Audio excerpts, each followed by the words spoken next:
नमस्कार. ग्रंथालीच्या साहित्याच्या पारावर तुम्हा सर्वांचं स्वागत.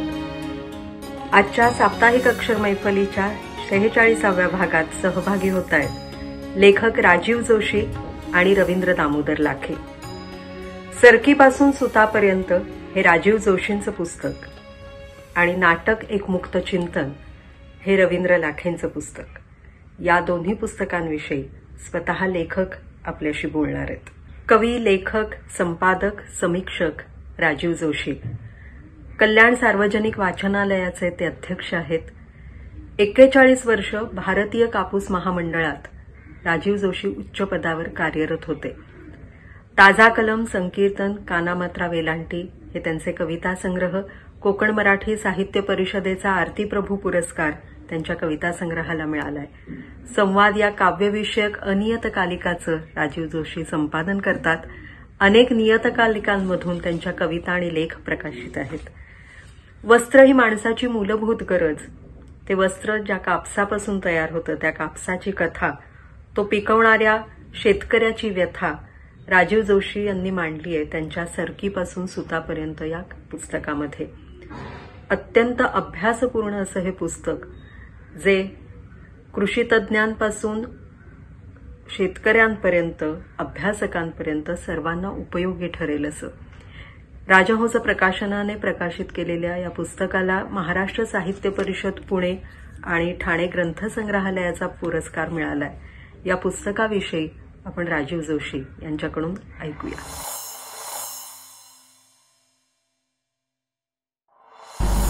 नमस्कार, मी राजीव जोशी.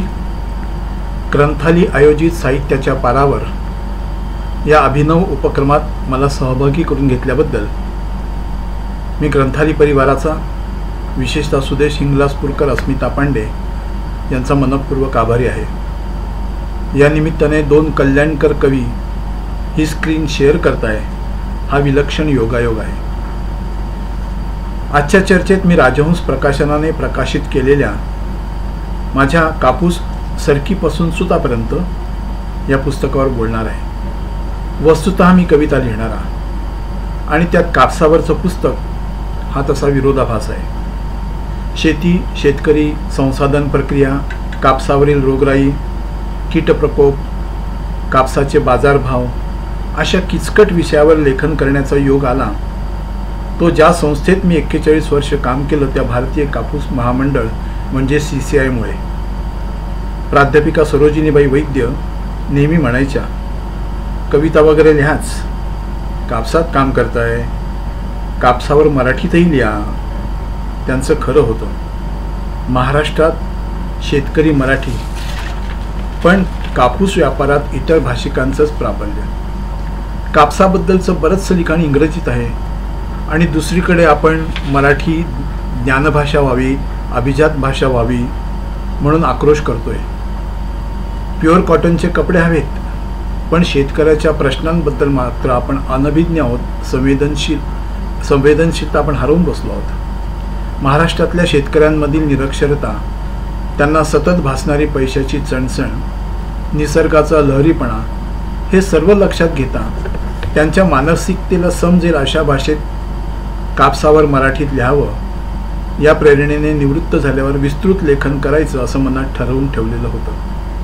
कापूस कुठे पिकतो, कोणत्या मातीत कोणत्या प्रकारचा कापूस लावावा, त्यावरील रोग, कीटप्रकोप कसे आणि कधी येतात, काय येतात, कापसाचा धागा कसा असतो, तो कसा मापतात, हे सर्व शिकत गेलो. कापसाची शेतं पाहिली, शेतकऱ्यांचं जगणं पाहिलं, विचलितही होत गेलो. आता कापसाला मध्यवर्ती ठेवून अनेक कादंबऱ्या, कथा, कविता लिहिल्या जात आहेत. हो, मी सुद्धा कविता लिहिलेल्या आहेत. त्यात दैन्य आहे, दारिद्र्य आहे. मात्र शेतकऱ्यांच्या व्यथेमागची कारणं समजून घ्यायला हवी. बीटी काय आहे, त्यामुळे आपण काय कमावलं आणि काय गमावलं हे समजून घेणं महत्त्वाचं आहे. हमीभाव म्हणजे काय, ते कोण ठरवतं, कसे ठरवले जातात, न्यूयॉर्क आणि लिव्हरपूलचे भाव कसे ठरतात, त्यांची देशांतर्गत भावाशी पॅरिटी काय, आंतरराष्ट्रीय पातळीवर कापूस उत्पादनात भारताचं स्थान काय, हे सगळं समजून घेणं महत्त्वाचं आहे. हे जर समजलं तर आपल्या देशाची या क्षेत्रातली प्रगती पाहून आपलाही माथा उंचावेल. देशाची फाळणी झाली त्यावेळी कापसाचा मुख्य सिंचित प्रदेश पाकिस्तानात गेला आणि केवळ कापड गिरण्या आपल्याकडे राहिल्या. त्यामुळे एकेकाळचा निर्यातदार देश भारत मोठं परकीय चलन देऊन कापसाची आयात करू लागला. सरकार काम करत नाही असं नाही. अनेक पंचवार्षिक योजना पाहिल्या तर किती काम उभं राहिलं हे कळून येतं. त्यासाठी शेतकरी कृषी शास्त्रज्ञांनी अथक प्रयत्न केले. ते आजही चालू आहे. म्हणूनच आज आपला देश कापसाच्या लागवडीखालील क्षेत्रफळात आणि कापूस उत्पादनात जगात प्रथम क्रमांकावर आहे. कापसाचा खप आणि निर्यातीत आपण दुसऱ्या क्रमांकावर आहोत. अडचणी नाही तसं नाही, गरज आहे त्या समजून घेण्याची. कापूस हा मानवाचा इतिहास, वर्तमान आणि भविष्यही आहे आणि तोच या पुस्तकातून द्यायचा मी प्रयत्न केलेला आहे. कापसाला पांढरं सोनं म्हणतात. कापूस ही भारताने मानवाला दिलेली देणगी आहे. भारतात कापूस इसवी सन पूर्व 10,000 ते 5,000 वर्षापासून ज्ञात आहे. भारतात प्राचीन काळापासून कापूस आणि वस्त्रोद्योगाची जाण होती. मोहनजोदरोमधील उत्खननात सापडलेल्या कापडाच्या विविध नमुन्यांवरून सिद्ध झाले की भारतीय उपखंडातल्या लोकांना कापूस आणि त्यापासून कापड बनवण्याची कला इसवी सन पूर्व 3000 पासून अवगत होती. या पुस्तकात ऋग्वेद महाभारतापासून पाश्चिमात्य इतिहासकारांचे अनेक दाखले दिलेले आहेत. कापूस मानवाच्या 5 मूलभूत गरजांपैकी एक आहे. मानवाच्या उत्क्रांती काळापासूनच 3 प्रमुख संस्कृतींनी मूलभूत गरजांच्या पूर्ततेचा वारसा आपल्यासाठी ठेवलेला आहे. रेशीम चिनी संस्कृतीची, लेनिन किंग ऑफ लेक्स नाईल संस्कृतीची आणि कापूस सिंधू संस्कृतीची मोठी देणगी आहे. कापूस वनस्पतीजन्य धागा आहे. तो मूलतः उष्णदेशीय आहे. मानवी शरीराला कापसाच्या वस्त्रापासून मिळणारा आराम लक्षात घेता कितीही रासायनिक धागे आले तरीही कापूस हा सर्व धाग्यात सुखाचा धागा म्हणूनच ओळखला जातो. त्यामुळेच केवळ 15 मिनिटात कापसावर बोलणं ही तारेवरची कसरत आहे. वनस्पतीशास्त्रानुसार कापूस माल्व्हेसी कुळातला गॉसिपियम वंशातला आहे. कापूस ज्या झाडापासून मिळतो त्याला कपाशी म्हणतात. हिंदीत कपास किंवा रुई, संस्कृतात कार्पास, इंग्रजीत कॉटन आणि लॅटिनमध्ये गॉसिपियम म्हणतात. कापसाच्या अनेक जाती असून त्या गॉसिपियम वंशात मोडतात. या वंशात 30 प्रजाती असून मुख्य 4 जाती आहेत. कापसाने जगभरातल्या माणसांना वस्त्रे पुरवली आहेत, नवनवीन उद्योगांना जन्म दिला आहे, आर्थिक आदानप्रदानांना चालना दिलेली आहे. कापसाचा तंतू काय असतो हे समजणं तसं तांत्रिक म्हणून जिकिरीच आहे. एवढं मात्र सांगू शकतो की तो एकरेशीय तंतू असलेलं रासायनिक संघटन आहे. त्याचा सेल्युलोज सर्वात मोठा रासायनिक घटक आहे. तंतुमय पेशी असणाऱ्या गॉसिपियम प्रकारात कापसाच्या 4 जाती आहेत. गॉसिपियम आर्बोरियम याला देव कापूस म्हणतात. मोहनजोदरो येथील उत्खननात सापडलेले धागे याच कापसाचे होत. हा कमी लांबीचा, जाडाभरडा, मजबूत, कीटक व रोगांची प्रतिकार करणारा कापूस असतो. गॉसिपियम हर्बेशियम मध्य पूर्वेतून भारतात आला. याचं उत्पादन आशिया खंडात घेतलं जातं म्हणून याला आशियाई कापूस असं म्हणतात. गॉसिपियम हिरसुटम हा अमेरिकी कापूस म्हणून प्रचलित आहे. याचा केंद्रबिंदू मेक्सिको आणि ग्वाटेमालामध्ये आढळतो. हाच अमेरिकन अपलँड कापूस.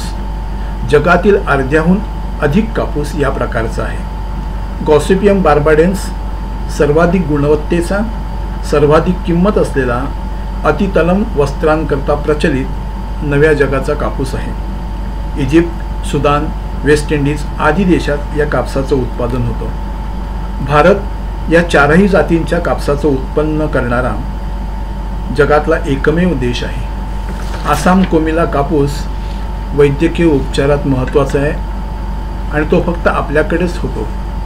पाणी न मुरणारा बंगालदेशी कापूस गाद्यांकरता वापरला जातो. लांब धाग्याचा सुविन कापूस पिकवणारं तामिळनाडू हे आपल्या देशातलं एकमेव राज्य आहे. कापूस मुख्यत्वे धाग्यासाठी लावला जातो आणि त्याची लांबी, रुंदी यात एकजीवपणा महत्त्वाचा आहे. कापसाची प्रत त्याच्या धाग्या आणि लांबीवरून तसेच एकजीवपणावरून ठरत असते. धाग्याच्या लांबीनुसार कापसाचे 4 प्रकार आहेत: आखूड धाग्याचा, मध्यम धाग्याचा, मध्यम लांब धाग्याचा, लांब धाग्याचा आणि अतिरिक्त लांब धागा असलेला कापूस. कापसाचे झाड अन्न व धागा देणारं निसर्गाचं वरदान आहे आणि त्यातली सरकी हे अफाट क्षमतेचं बीज आहे. कापसाच्या बोंडात सरकी 2/3 असते आणि धागा 1/3 असतो. सरकीचा उपयोगही अफाट आहे. सरकी जनावरं आणि पाळीव प्राण्यांसाठी प्रोटीनयुक्त आहार आहे. रिफाईन म्हणजे शुद्ध केलेलं सरकीचं तेल गुजरात, महाराष्ट्र, आंध्र प्रदेश, तेलंगणा, कर्नाटकात सर्रास स्वयंपाकघरात वापरलं जातं. यातील अन्नपदार्थ अनेक दिवस टिकतात. सरकीचं तेल चवीला सौम्य, कधीही घट्ट न होणारं असतं. कापूस सरकीपासून वेगळा करण्यासाठी वटणाची म्हणजे जिनिंग प्रक्रिया करावी लागते. कितीही अत्याधुनिक मशीन असलं तरी सरकीवर धाग्याची बारीकशी लव राहतेच. यालाच लिंटर्स म्हणतात. याचे विविध उपयोग असतात. उच्च प्रतीचा बॉन्ड पेपरच्या निर्मितीसाठी, चलनी नोटांच्या कागदांसाठी, कमी वजनाचे टिश्यू पेपर बनवण्यासाठी, फिल्टर पेपर्स, गालिचे यासाठी लिंटर्सचा वापर केला जातो. जवळपास 4 दशकं कापसाशी निगडीत संस्थेत काम करताना कापसाची पेरणी, वेचणी, जिनिंग प्रेसिंग कारखान्यातलं संसाधन, कापसाची खरेदी आणि विक्री हे सर्व व्यवहार मला जवळून पाहता आले. मान्सूनच्या आगमनापासून देशातल्या विविध कापूस उत्पादक राज्यात कापसाची होणारी पेरणी, पेरणीच्या वेळी आणि नंतर असणारं पाऊसमान, त्यात वेळोवेळी होणारे बदल, येणारे रोग, कीटप्रकोप, देशात होणारी कापसाची आवक सतत मॉनिटरिंग करणं आवश्यक असतं. कापसाच्या लागवडीखालील क्षेत्रफळाची, उत्पादन आणि उत्पादकतेची धोरण ठरवण्यासाठी अतिशय महत्त्वाची अशी भूमिका असते. किंबहुना त्यावरच देशातल्या कापसाचा मागणी आणि पुरवठा, आयात निर्यात अवलंबून असतं.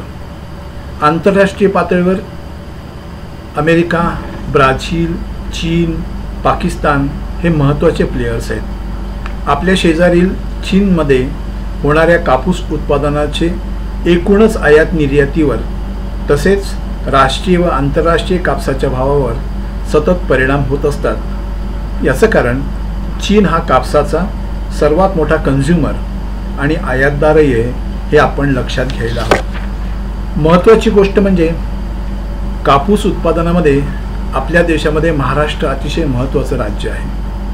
देशातल्या एकूण कापसाच्या लागवडीखालील 130 लाख क्षेत्रफळात महाराष्ट्राचा नंबर पहिला आहे. मात्र व्यथित करणारी बाब म्हणजे कापसाच्या लागवडीखालील सर्वाधिक 44 लाख हेक्टर क्षेत्रफळ असूनही उत्पादकतेत मात्र आपण खूपच खाली म्हणजे 334 किलोग्रॅम प्रति हेक्टर आहोत. या उलट केवळ 27 लाख हेक्टर क्षेत्रफळ कापसाच्या लागवडीखालील असूनही उत्पादनात आणि उत्पादकतेत गुजरात वरच्या क्रमांकावर आहे.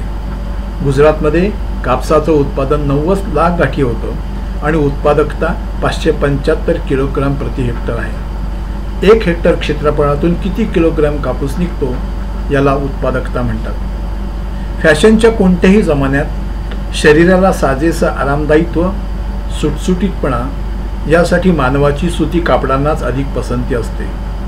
शिवाय कापसाच्या धाग्याचे त्वचेवर विपरीत परिणाम होत नाहीत. इतर रासायनिक धाग्यांच्या वस्त्राचे मानवी शरीरावर आणि त्वचेवर होणारे विपरीत परिणाम लक्षात घेऊन युरोप, अमेरिकेतही कापसाच्या वस्त्रांची मागणी दिवसेंदिवस वाढत आहे. या पार्श्वभूमीवर भारतीय आणि आंतरराष्ट्रीय परिप्रेक्ष्यात कापसाचे महत्त्व आणि स्थान समजून घेणे आवश्यक आहे. सर्व सजीव प्राण्यांमध्ये मानव हा असा एकच प्राणी आहे जो अंग झाकण्यासाठी वस्त्राचा उपयोग करतो.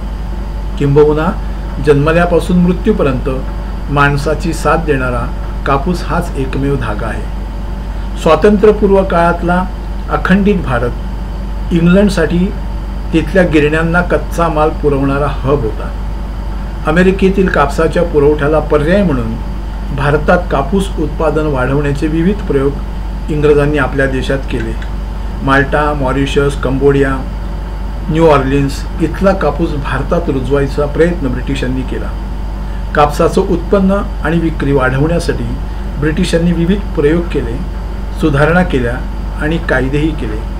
त्या काळात कापसाचे उत्पन्न जवळजवळ 4 दशलक्ष गाठल्या होतं.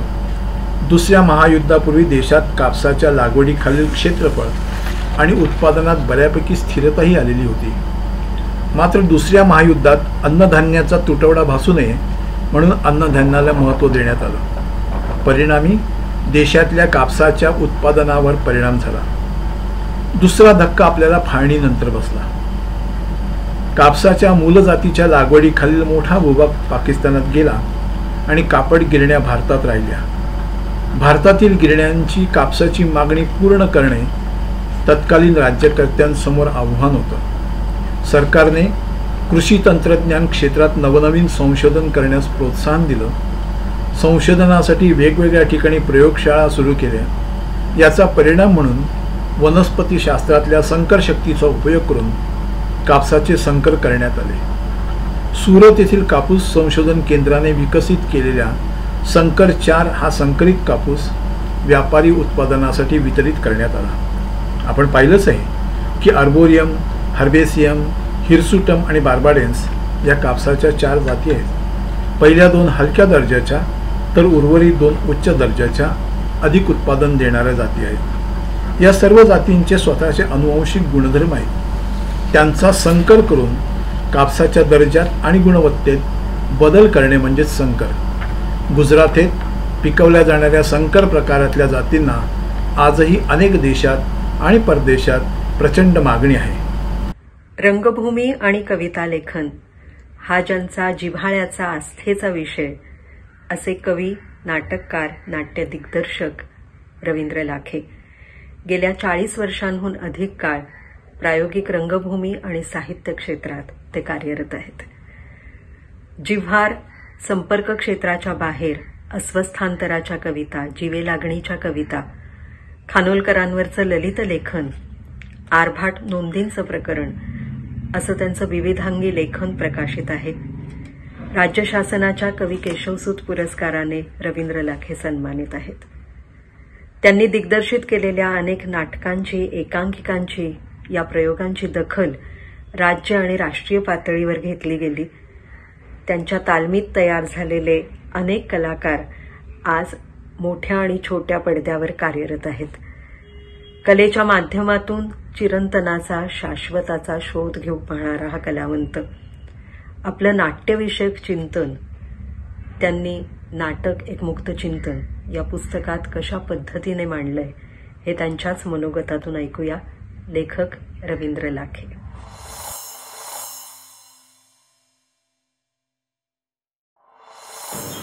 नमस्कार. ग्रंथालीच्या साहित्याच्या पारावर या कार्यक्रमात सर्वांचं स्वागत. सर्वांना नमस्कार. मी माझ्या ग्रंथालीने प्रकाशित केलेल्या नाटक एक मुक्त चिंतन या पुस्तकावर बोलणार आहे.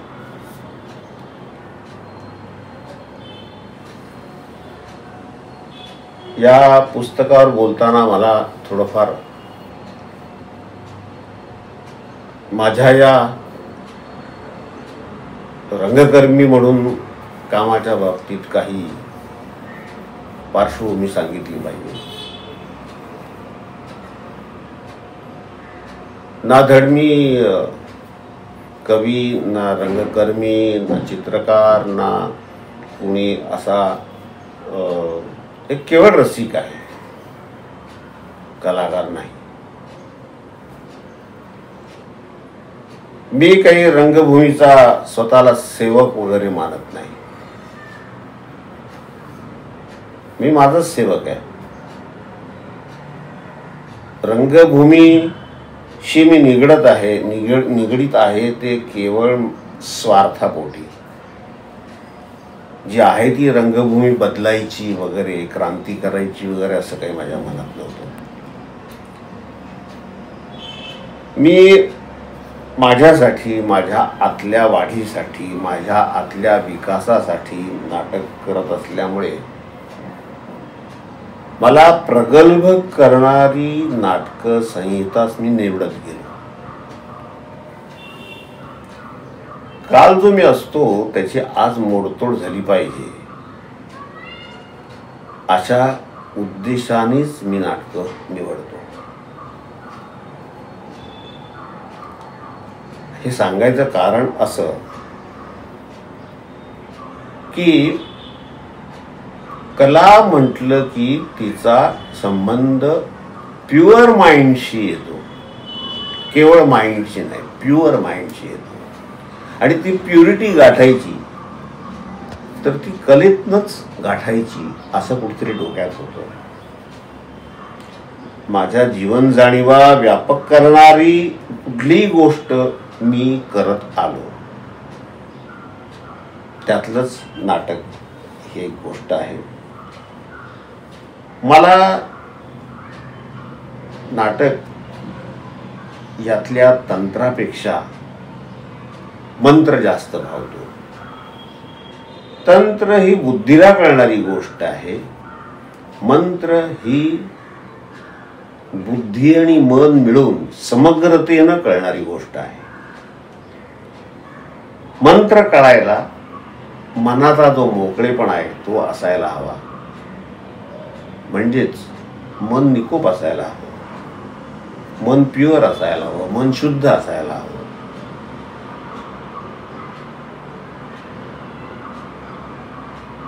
नाट्यलेखनाचं तंत्र जुगारून दिलेली जी संहिता असते किंवा नाटक असतं ते करताना तुमच्या समोर चॅलेंजेस उभी राहतात. एक प्रकारचं आव्हान असतं तुम्हाला, आव्हान. हे नाटक उभं कसं करायचं? आपण लिहिलेलं वाचल्यानंतर कळतच नाही की हे उभं कसं करायचं. या प्रश्नातनं जेव्हा तुम्ही नाटक बसवायला लागता तेव्हा मजा यायला लागते. आणि मजा येणं काही करताना हीच महत्वाची गोष्ट आहे.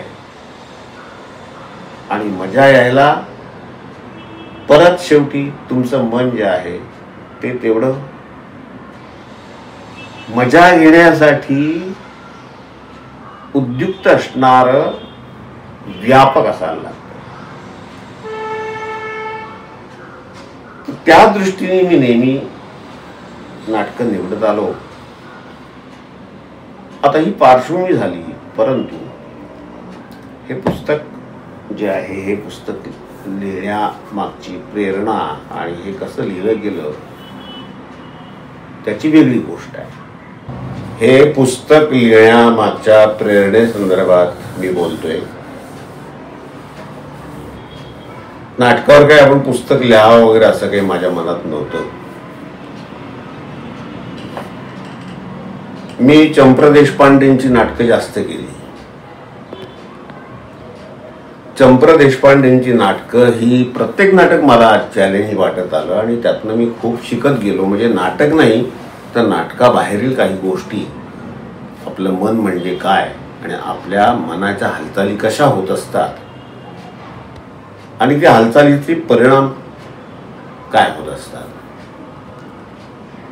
या नाटकाच्या दरम्यान मी आणि चंप्र बरंच बोलायचो. त्याच्यामध्ये आमचा एक कॉमन विषय म्हणजे जे कृष्णमूर्ती असल्यामुळे फिलॉसॉफिकल भाग त्याच्यामध्ये जास्त असायचा.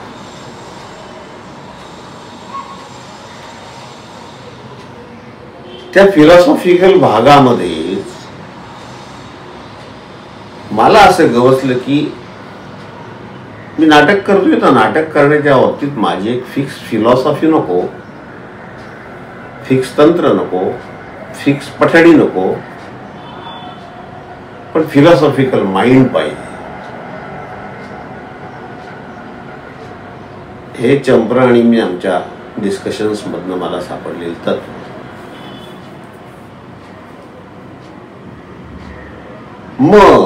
मनाची मशागत कशी व्हायला पाहिजे, मनाची मशागत व्हायला पाहिजे याच्यावरती भर या पुस्तकात मी दिलेला आहे. मनाची मशागत कशी होते, मुळात मनाची मशागत का करावी लागते, मन बिघडतं कसं. मन बिघडतं केव्हा? तुम्हाला जन्म मिळाल्यानंतर तुम्हाला आईवडील नाव देतात, तुम्हाला घराणं मिळतं, घर मिळतं, जात मिळते, धर्म मिळतो आणि त्या संस्कारातनं तुमचं मन बिघडत जातं.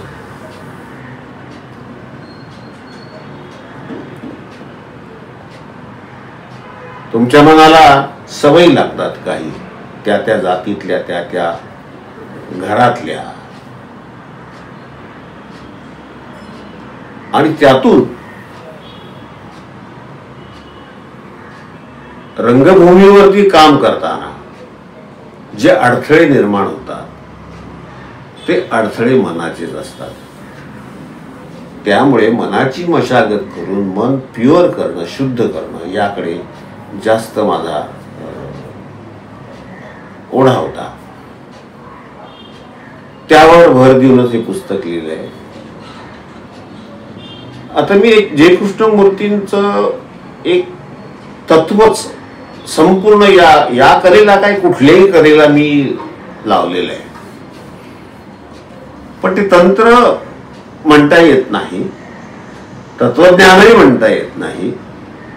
त्याला एक प्रकारचा मंत्र म्हणता येईल की जे आत्मसात झाल्याशिवाय, आत्मसात हा शब्द सुद्धा कमी पडेल, पण तुमच्या संपूर्ण व्यक्तिमत्वात ते भिनल्याशिवाय काही वापरलं जाणार नाही. वापरलं हा शब्द सुद्धा खोटा आहे. उत्स्फूर्तपणे ते बाहेर येणार नाही. Becoming is not important. काही होणं हे महत्वाचं नाही आहे.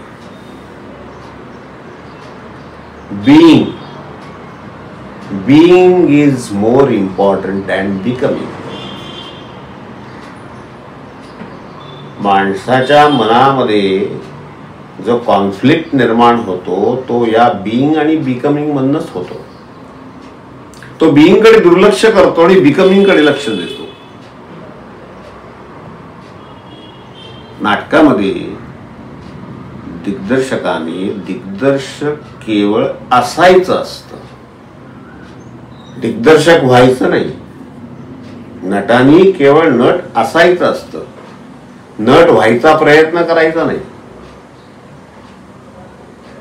या बाबतीत मी एक म्हणतो, म्हणजे मी शिकवताना म्हणतो की अभिनय हा ही गोष्ट करायची गोष्ट नाही. अभिनय ही करायची गोष्ट नाही. तशाच प्रत्येक फॅकल्टीमध्ये नाटकाच्या ती गोष्ट करायची नसते, तर तिचा अनुभव द्यायचा असतो. तर या पुस्तकात जो मजकूर आहे त्यातला काही अंशच मी बोलतोय. तसा त्या बिईंग आणि बिकमिंग याच्यामधल्या कॉन्फ्लिक्ट मधनं मला काही या नाटकाच्या जे भाग आहेत, एकूण फॅकल्टीज आहेत, त्या फॅकल्टीजच्या बाबतीत काही स्वतःची अशी तत्व सुचली. एक उदाहरण आधी देतो आणि मग पुढे बोलतो की पूर्वी पडदा वर गेला की नेपथ्य पाहून टाळी मिळायची, म्हणजे नेपथ्याला टाळी, आणि नाटक करणारा तो सगळा ग्रुप अत्यंत खुश व्हायचा. नेपथ्याला टाळी मिळाली. ज्या अर्थी नेपथ्याला टाळी मिळाली त्या अर्थी नेपथ्य त्या नाटकावरती हवी होते, असा विचार मनात कधी येत कोणाच्या त्यांच्या यायचा नाही. तर बिईंग आणि बिकमिंग मधनं याच्या कॉन्फ्लिक्टचा विचार करताना तत्व सुचली की लेखकासाठी कुठलं तत्व आहे. Respect the वर्डलेसनेस. विरामांना महत्व देणे, निशब्दतेला महत्व देणे. हा बरोबर सांगतो मी तत्व. दिग्दर्शकासाठी असलेलं कुठलं तत्व? Respect the freedom. Respect the freedom. तुमच्या ऍक्टरचं, नेपथ्यकाराचं, प्रकाश योजनाकाराचं, संगीतकाराचं जे फ्रीडम आहे त्याचा तुम्ही आदर करा. अर्थात हा आदर करताना एक अंतिम तत्व आहे मी मांडलेलं, रिस्पेक्ट द रिस्ट्रेन. एक क्लासिकल रिस्ट्रेंट असतो, म्हणजे अभिजात असा ते परत ते तुम्ही आवरून घेऊन एका कलाकृतीमध्ये त्याला आणायचं असतं. नेपथ्यकार मोकळा सुटतो, परंतु त्या मोकळ्या सुटण्यातनं आलेलं जे नेपथ्य आहे ते परत तुम्हाला त्याचाच एक छोटा भाग तुम्हाला तिथे मांडायचा असतो. नंतर नटासाठी असलेले तत्व आहे रिस्पेक्ट द अदर ऍक्टर्स. तुम्ही असा अभिनय करा की तुमच्या समोरच्या पात्राचा अभिनय चांगला झाला पाहिजे. बऱ्याचदा रंगमंचावर ही स्पर्धा दिसून येते की एक पात्र दुसऱ्या पात्राला, एक आवडता शब्द आहे लोकांचा, खायचा प्रयत्न करतो. नेपथ्यकारासाठी तत्व आहे की रिस्पेक्ट द स्पेस. जागा, अवकाश. नेपथ्यात एक अवकाश पाहिजे की जे अवकाश दिग्दर्शक पात्रांच्या हालचाली बसवताना वापरू शकतो. प्रकाश योजनेसाठी असलेलं तत्व आहे रिस्पेक्ट द डार्कनेस. भगभगीत नुसता प्रकाश स्टेजवर असून चालत नाही. अंधाराने ज्या त्या संपूर्ण चित्राला काही कडा निर्माण होतात, त्या कडा अख्ख्या दृश्याला, संपूर्ण दृश्याला सौंदर्य देत असतात. संगीतातलं तत्व आहे रिस्पेक्ट द सायलेन्स आणि शेवटचं रिस्पेक्ट द रिस्ट्रेंट. ही तत्व मला स्वतःला सापडलेली एका मेडिटेटिव्ह अशा माझ्या दिग्दर्शनाच्या पद्धतीतून सापडलेली ही तत्व आहे. आता राहिला भाग तो हा,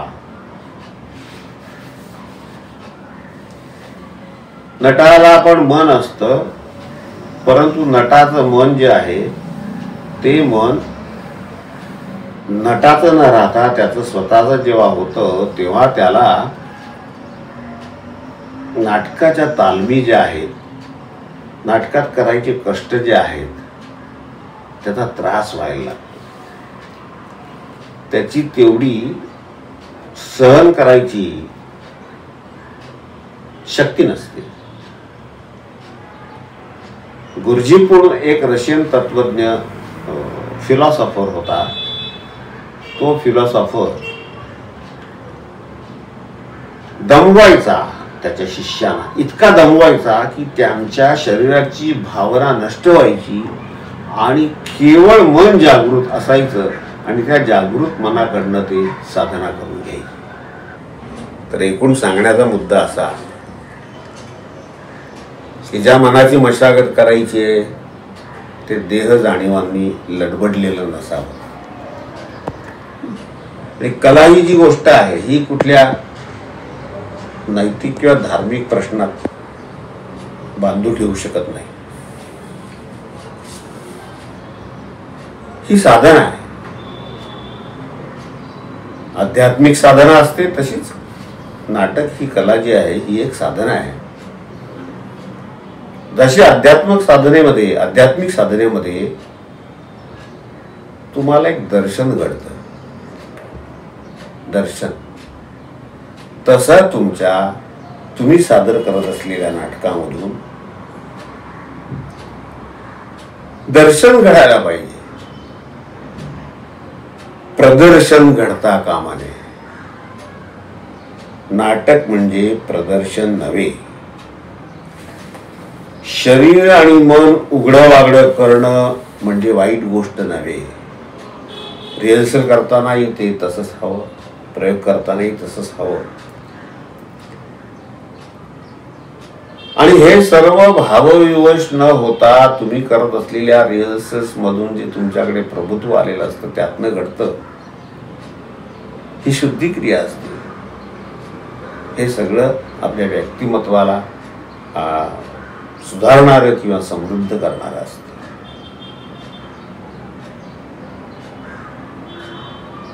मनाची मशागत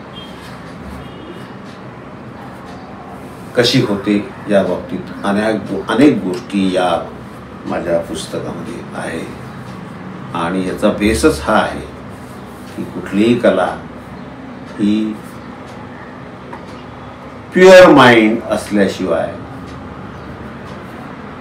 तिच्यातनं घडणारं दर्शन तुम्ही देऊ शकत नाही. धन्यवाद. जे जे आपणासी ठावे ते इतरांसी सांगावे. आणि या सांगण्याला, कथनाला जेव्हा स्वतःच्या अनुभवांची साक्षेपी जोड असते तेव्हा ते सांगणं इतरांसाठी मार्गदर्शक ठरतं. हाच प्रत्यय या दोन्ही पुस्तकांच्या वाचनातून आपण सर्व वाचक घेणार आहोत. लेखक राजीव जोशी आणि रवींद्र लाखे या दोघांचेही मनापासून आभार. ग्रंथाली वॉच या फेसबुक पेजवर आणि यूट्यूब चॅनलवर आमच्या संपर्कात रहा. हे पेज आणि यूट्यूब चॅनल सबस्क्राईब करा, लाईक करा. पुन्हा भेटूया पुढच्या साप्ताहिक अक्षर मैफलीमध्ये ग्रंथालीच्या साहित्याच्या पारावर. नमस्कार.